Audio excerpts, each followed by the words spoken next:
Joke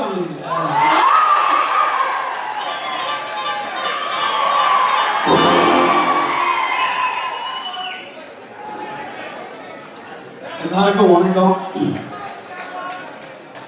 இந்த மாதிரி மேடையில் ஏறதுக்கு நான் எவ்வளவு கஷ்டப்பட்டு வந்தேன்னு எனக்கு தான் தெரியும். அதுக்கு முன்னாடி வந்து சாதனையாளர்கள்லாம் இங்க உட்காந்துருக்காங்க. சிவகுமார் சார் இருக்காரு, நம்ம ஹீரோ இருக்காரு கார்த்திக் சார். நான் வாத்தியாருன்றது நான் சொல்லி உங்களுக்கு தெரியணும்னு அவசியம் இல்லை. எம்ஜிஆர் சாரை பத்தி நான் வந்து சொல்லணும் அவசியமே கிடையாது.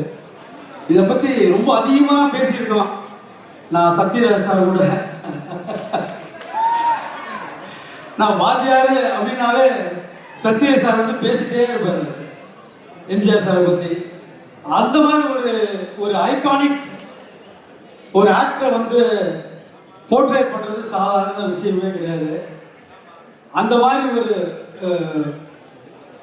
ஒரு ஐகான ஒரு லெஜண்ட கார்த்திக் சார் பண்ணியிருக்காரு. Sir, all the best, you are destined. So இந்த மாதிரி ஒரு அமைப்புன்னு சொல்லுவாங்க. இந்த மாதிரி அமைப்பு வந்து எல்லாரும் கிடைக்காது.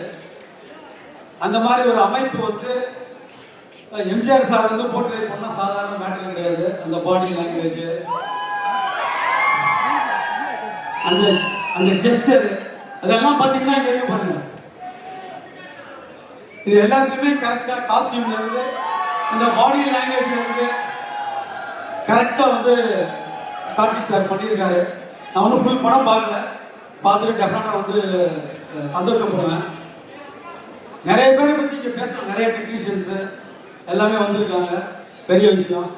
நான் ஸ்டூடியோ கிளினிக்ல வந்து 2வது படம் பண்றேன். Gnanavel sir, thank you so much. நிறைய பேர் பேசிட்டே இருக்கலாம், நான் யாரையுமே விடல. பட் எனக்கு பிடிச்ச டைரக்டர் நலன் சார்.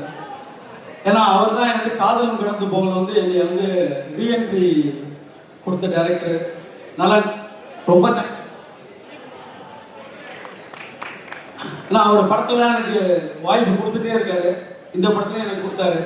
அது ஒரே ஒரு இன்சிடென்ட் மட்டும் சொல்லிட்டு நான் முடிச்சுக்கிறேன். ஸ்கிரிப்ட் வந்து கார்த்திக் சார் படிச்சாராம், நம்ம ஹீரோ படிச்சிருக்காரு. படிச்சுட்டு யார் இந்த மணி சார் யார் பண்ண போறாங்க அப்படின்னு கேட்டிருக்காரு போல இருக்கு. இப்ப நான் சொன்னாரா